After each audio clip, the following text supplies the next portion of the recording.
Coming up on show 514, Jaguar's big EV investment, why driving feels like a game, and of course your answers to question of the week as it's a Sunday. All those stories and many more coming up on today's EV News Daily. Good morning, good afternoon, or indeed good evening, wherever you're listening around the world. Welcome to the show, your Sunday edition, 30th of June, today, last day of the month. My name is Martyn. I go through every EV story that I can find. I whittle them down to the ones I think you just need to know about. And if you're new to the podcast, welcome along. We do this every single day. At the weekends, we try and bring you as many interviews as possible. So if you haven't picked up yesterday's yet, here is a little pro tip. Download the Saturday show from yesterday, and it features Gerard Hausdorff from Try EV. And it's an organisation which wants to get people behind the wheel and driving electric. So that is yesterday's Saturday special. And another big thanks, as always, goes out to the gang at myev.com. If you're in the USA, you can make the most of this, by the way. If you're elsewhere, not yet. Anyway, myev.com is the number one place to buy and sell EVs, in my opinion, because you haven't got to filter through all of the fossil gobbling crud. No, you can just look for electric vehicles, the ones you really want, or maybe that one that you really want to sell. I was looking at a quality Model S today that looked like showroom new. Of course, you know, I mean, pictures are pictures, and they were great pictures, but you'd have to see a car up close and personal. But this was a car that someone had really taken, you know, it looked like their pride and joy. Anyway, like I said, I can't get my EV.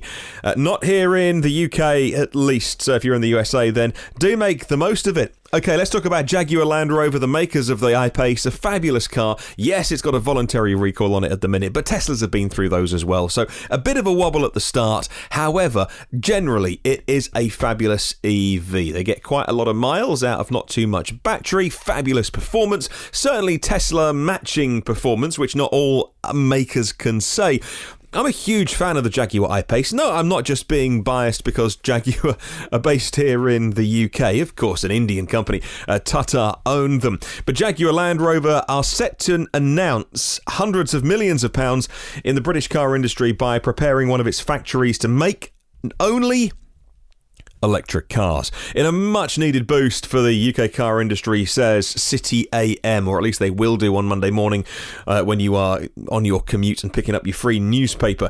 Jaguar Land Rover will modify its Castle Bromwich plant to build a series of 3 all-electric models, starting with an electric version of the luxury sedan, the Jaguar XJ Saloon, expected to launch next year in 2020. Well, the plans first reported, the speculation in today's Sunday Times newspaper where I saw it, set to be announced next Friday in 5 days' time. The investment's a positive move by the British car maker, which has struggled amid decreasing demand for diesel models. And in a story from Automotive News Europe, they pick up the fact that it was during the Investor Day a month ago, on June 5th, that they pointed out they will be launching their new platform. It's called the MLA platform, and on that they're going to build large SUVs and large premium sedans, and it will include pure electric cars, plug-in hybrids as well. Electric cars using the platform, they say, we're going to have a range of 292 miles, that's 470 Ks, and the first electric SUV they make is going to be a battery-powered version of the next-gen Range Rover. So whether it's an electric Range Rover or an electric Jaguar XJ Saloon, you know they're going to make some great cars. They just need to do it, in my opinion, because, you know, I'm just an idiot on a podcast telling a massive car maker how to do their job.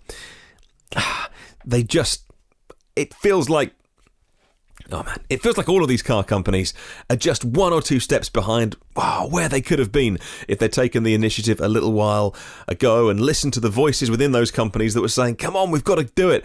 And, you know, you've got to give Jaguar credit, though, because with the I-Pace, they beat everybody else to market. They beat the Audi e-tron to market. They beat the Mercedes EQC to market.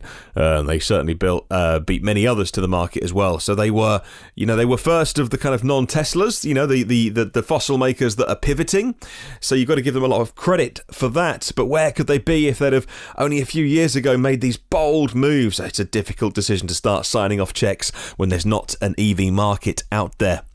A company that has gone big on EVs, not that you can really buy the next generation of them yet, is VW. Volkswagen has floated 11.5% of its truck-making unit. It's now named Traton, Traton, on the Frankfurt and the Nasdaq Stockholm stock exchanges. A weak demand from investors had forced the automaker to price the listing at the low end of its target range, also meant the company couldn't float the 25% it had wanted to let go of, according to caradvice.com.au. Well, the Volkswagen Group needs some cash because they're spending 40 billion euros, that's 65 billion US dollars, to engineer an extensive range of electric cars, including affordable versions of their cars built on the MEB platform. That will be the platform used for all of the VW Group cars, not just the VW brand cars, like the ID.3, and the exclusive cars coming from the VW Group as well, like the Porsche Taycan, the Audi e-tron GT, and many more just around the corner. But that's all very, very expensive, and so 11.5% of their truck-making unit floated to generate some cash that is badly needed to invest into their electric future. Why do you like driving an EV so much? If you're new to the podcast, firstly, welcome along. It's good to have you at the party.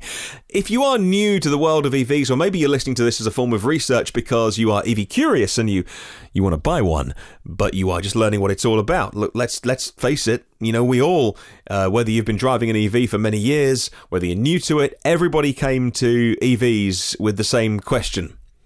What's a kilowatt hour? I joke, of course, although in my case it was serious. Like, how big is the battery? Oh, right. It's 24 or it's 30. 30 watts. No, not watts, kilowatt hours. What? No, kilowatt hours. Kilowatts? No, hours. Honestly, if you're new to this whole thing, it can be a bit of a minefield of terms. Education's a huge thing we have to do, but the best way to do it is just to get in one, just to try an EV. All right, quick plug for yesterday's interview again. Go and listen to it, all about trying EVs. But when you do try an EV, the gamification of it, the fun you have, I think is one of the really big things. It's one of the things that I love most about driving my EV. And I'll mention now, one of the things that bothers my wife the least. If I say to her, what's your miles per kilowatt hour? Did you drive it in eco or normal mode? She really couldn't care too much. She wants the car to go where she wants to go because the destination is the point of getting in the car. Whereas for me, like the journey and seeing how efficient I can drive and trying to time the regen to get to that red light so that I haven't got to touch the brake pedal at all. All of that, is for me what I like most about it. And Mashable, the website Mashable, and Sasha Lekash at Mashable has been noticing the same thing. You can't help but drive a certain way in an EV, and yet in a fossil car, you can't drive in any way that brings more fuel into the car. Your fuel gauge never, ever, ever goes up in a fossil car. Well, the hypermiling community have been trying to maximise fuel efficiency while driving for years now, doing some really crazy things like driving a foot behind a lorry, and they, trying to get into the wake of big buses and trucks and things like that, which is massively dangerous if there was an emergency situation. But even so, skinny tyres, keeping your windows closed when it's, you need some fresh air in the car, all of that to try and hypermile. All of that doesn't mean that you're going to add any fuel to the car. But driving an EV, Sasha at Mashable says, I was hooked. Driving could essentially become a game, saving me money and energy as the battery recharged when I slowed down or naturally sped up heading down a hill. It also helped that the screen would indicate in real time how much power I was generating or using. It's great, isn't it? When you hear these stories of people driving EVs for the first or second time and working out how much it's like a game. I love reading articles like this, so I'm going to put a link to the whole thing in the show notes because it's pretty long, but I won't go into the whole thing. But interesting that a website like Mashable is finding the gamification of EVs something that they enjoy. Do you like that or not? Is it anything that bothers you when you get in a car, or do you like to have a little play to see how efficient you can do it, or maybe you can do a certain journey or certain commute and try and use as least energy as possible, or are you all about flooring it in ludicrous mode? Well, I wouldn't blame you if you do. Moving on to Norway, a country that must be a fly in the ointment of Tesla at times, because they buy all of their cars and then Norway announce and publish all of the ones that are bought. Tesla are legendarily private, secret in terms of their numbers until they're ready to announce them. Now, of course, tomorrow, 1st of July, is the start of a brand new month, but it's the start of a brand new quarter. So within a few days, we expect to get some guidance on how well Tesla has done. A lot of the car makers now are going from monthly to quarterly stats and locking things down more. However, if you sell an EV in Norway, those figures get published pretty much almost in real time. Well, how popular is the Model 3 in Norway? We know thanks to a website called teslastats.no, teslastats.no, and we know the Model 3 is pretty darn popular. 10,539 have been registered so far this year. 2 were registered in 2018. Well, compare that to the Model S, registered in Norway since 2013. Since 2013, just over 20,000 Model S's have been registered. In the last couple of months, over 10,000 Model 3s have been registered. That's half as many as the Model S in just a few short weeks. What about the Model X? Well, less than the S, actually. 12,500 Model X have been registered in the last couple of years, says Steve Hanley for Clean Technica. It's true that Norway has aggressive incentives for electric car buyers, and those incentives have made the nation one of the global leaders in electric car adoption.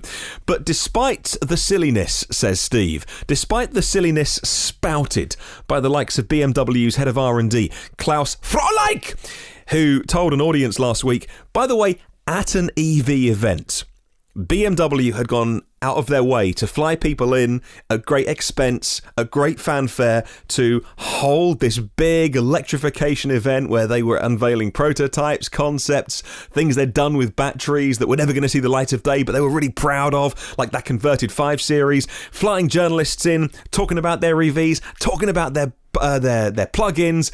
A real PR offensive, and then good old Klausy boy, Klaus Frohlich, who is the head of R&D, told an audience of journalists nobody wants to buy electric cars. There is no demand for electric cars.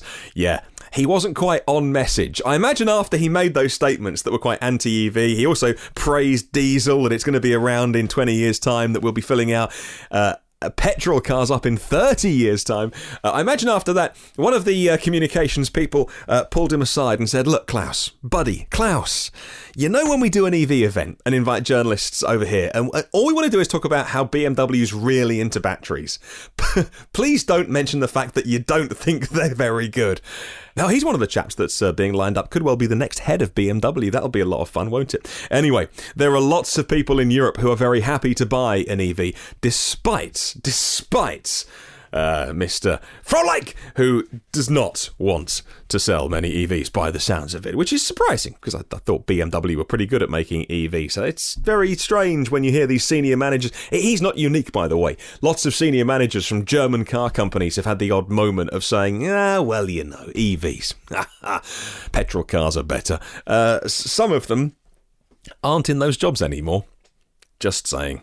Let's talk about Electrify America. Another issue with liquid-cooled fast charging stations has been reported in the last couple of days, but this time it's been solved by a very simple lowering of power output instead of shutting the network down. According to Green Car Reports, Electrify America was forced to reduce the power of 30 of its chargers. They're the CCS chargers, due to concerns over a potential issue with the coolant in the cooled cables.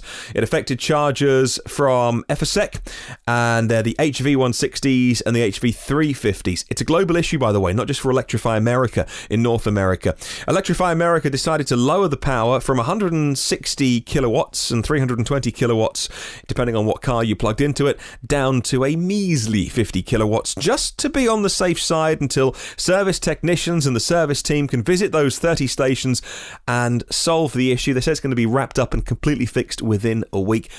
These kind of teething problems always going to be inevitable, especially when you're building out a big network like Electrify America is doing. And if you're not familiar with them, by the way, that's the organisation that had to be set up to spend the "you've been very, very naughty" money that VW had to pay following Dieselgate.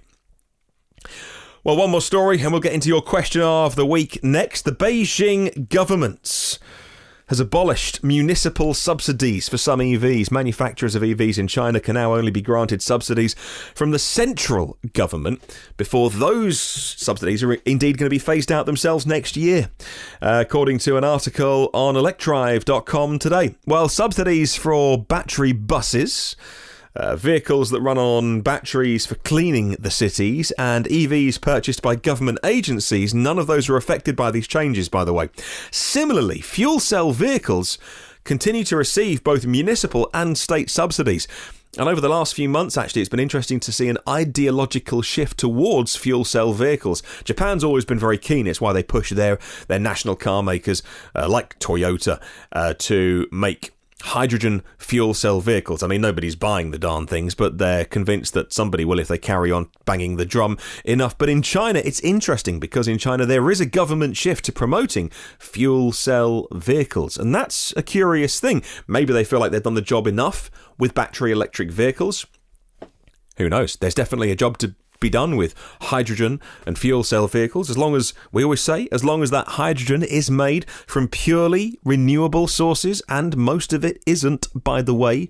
I was listening to a Radio 4 phone-in recently that had a CEO, a chief exec, a very senior person from a hydrogen company on, because there was a hydrogen train launched here in the UK.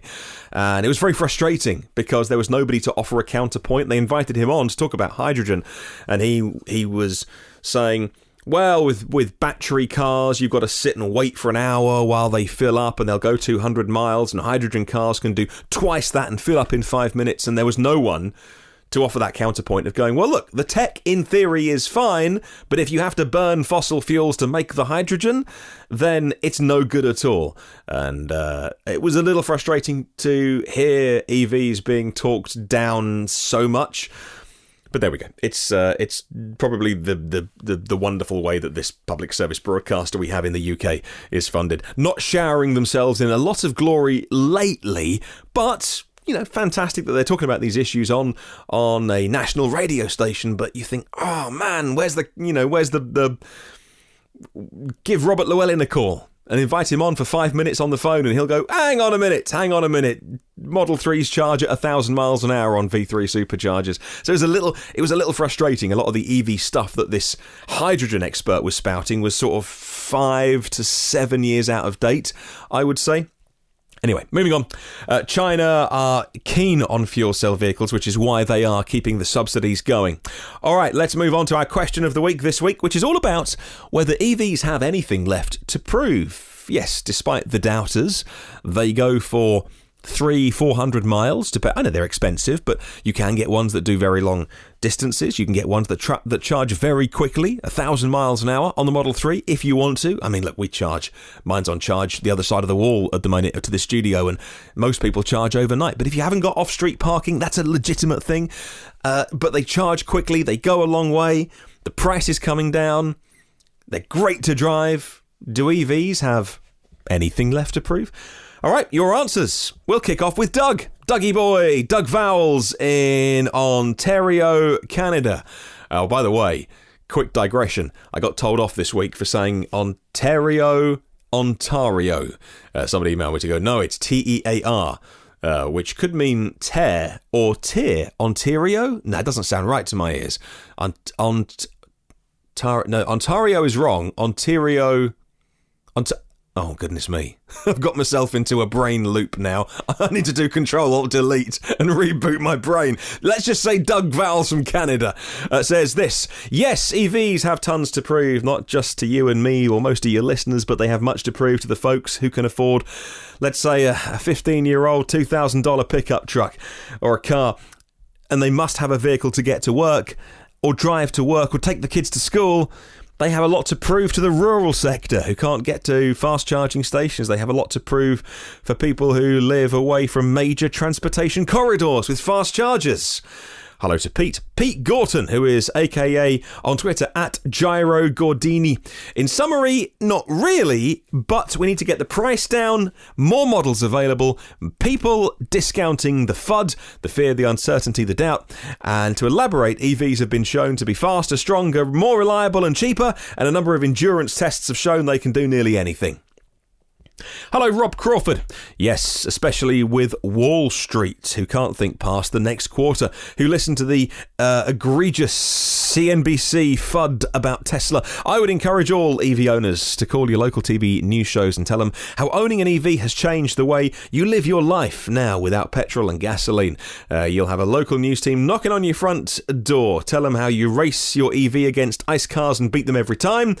You'll get your local sportscaster out to your house as well. Steve James says the only thing EVs need to prove going forward is they cost the same as an ICE car as the same cost at the moment. At the minute, the cost is stretched in favour of not being able to afford a brand new car off the forecourt. Hello to Yash Oja from Bangalore. In my opinion, EVs have more to prove. Can EVs withstand and perform normally high temperatures going up to 50 degrees in our country? Another point would be something on the high horsepower segment. EVs have to prove they can successfully take over locomotives and marine exhausts. High horsepower engines. Hi to Mark Garnett says, I think with current EVs and imminent EVs from Mercedes and Porsche, Honda and VW, we're in a good position to crush ICE cars. What isn't yet proven is the ability of the traditional OEMs to make EVs in useful volumes. As you said last Sunday, says Mark, we keep hearing that battery contracts are secured, but then we get new announcements from the same players a little bit later. The main thing holding back EV adoption is availability. Let's not forget many vehicles are leased or company cars, and they need replacing when the previous ones go back. Hello to Roger Starkey. Very little left to prove, says Rog. A lot to explain, though. A lot to educate. That's where you and companies like Try EV come in. Hello to Stefan. Yes, BEVs have something to prove. A cheaper total cost of ownership if you haven't got lots of mileage to do. It's very true.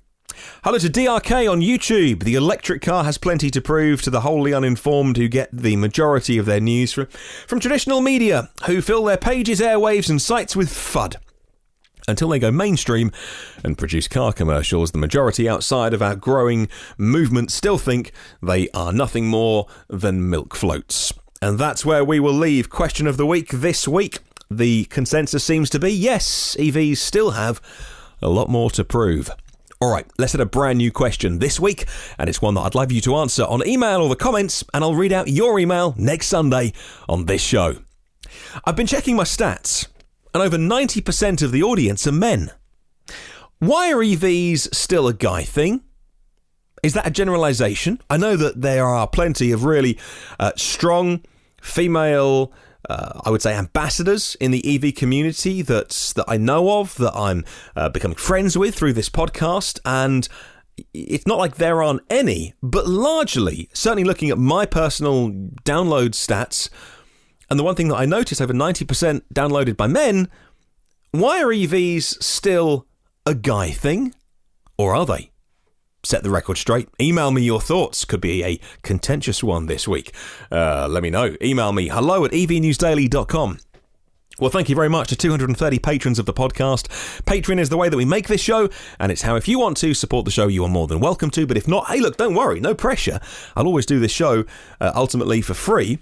Hello to our premium partners, Phil Roberts from Electric Future, Brad Crosby, premium partner of the show, has been all year, and a third name to add in the next couple of days, actually Tuesday. I'll be catching up with Ryan, who will fill us in on more details. Hello to the partners of the show, David Allen. Hello, David. Thank you so much, as always. I should say it more. David, I really appreciate it. If you're in New Zealand and you want your EV bits, you know where to go? OEM Audio of New Zealand and evpower.co.nz.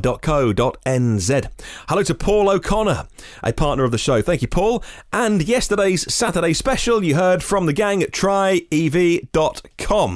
And if you haven't heard that yet, I do recommend that you download that show on your podcast app, maybe on the YouTube stats as well. tryev.com. Great URL, easy to remember. And all of my exec producers as well, I like to give you a mention once a week. Alan Robson, Alan Shed, Alex Banahini, Alexander Frank, Anders Hove, Arald Gear Skalsveen, Ashley Hill, Bjard Fuchstak, Barry Penniston, Bob Muir from gingercomputers.com in Dundee, Borislav Borisov, Brent Kingsford, Brian Thompson, Brian Weatherall, Cesar Trujillo, Charles Hall, Chris Benson, Chris Hopkins, Craig Coles, Craig Rogers, Damian Davis, Dan Fairs, Darren Bird, Darren Sant. He is the man behind Yorkshire EVs Club. Dave Jewsom, David Barkman, David Finch, David Partington, David Prescott, Dirk Rutsatz, and Don McAllister of ScreencastsOnline.com. Enrico Stefan Schillo, Frederick Rovick, Free Jewel, aka James, George Clargo, Jack Oakley, James Storr, Jason Fan, Jeff Irbies, Jerry Allison, Jill Smith, John Bailey, and John, who is Beardy McBeardface, running Kent EVs. John Nodell, Juan Gonzalez, Ken Morris, Kevin Merson, Carl Mann, Lars Dallagher, Lawrence D. Allen, Leo, Lejek Grzil, Louis Hopkin, Luke Cully, Marcel Lohman, Marcel Ward, Marlon Shell, Martin Croft, Matt Piccioni, Matthew Ellis, Matthew Gruby, Maz Shah, Mia Oppelstrup, Michael Pastroni, Michael Cuffin, Mike Rogers, Mike Winter, Nathan Gore Brown, Neil E. Roberts, who runs Sussex EVs, Ohan Aston, Paul Ridings, Paul Seeger-Smith, Paul Stevenson, Perry Simpkins, Pete Glass, Phil Mouchet, Pontus Klinbad, Raj Badwell, Rajiv Narayan, Ralph Jensen, Renee Schneider, hello Renee, Rob Cooling from appledriving.co.uk, future Saturday special guest, Rob Hermans, Robin Tanner, Rupert Mitchell, Sarah McCann, Sari Kangasoja, Seiki Payne, Steve John, Stuart Hanna, The Limousine Line in Sydney, The Plug Seeker, EV YouTube channel if you search The Plug Seeker, Tim Gutteridge, Walter McVeigh and Zach Hurst. Right, time for the indie bit. There are 513 previous shows online for free. Get all new ones, though, by hitting subscribe, and then you get them first and free and automatically. If you want to come and hang out on the socials, search EV News Daily. In the meantime, have a wonderful day. I'll catch you tomorrow. And remember, there is no such thing as a self-charging hybrid.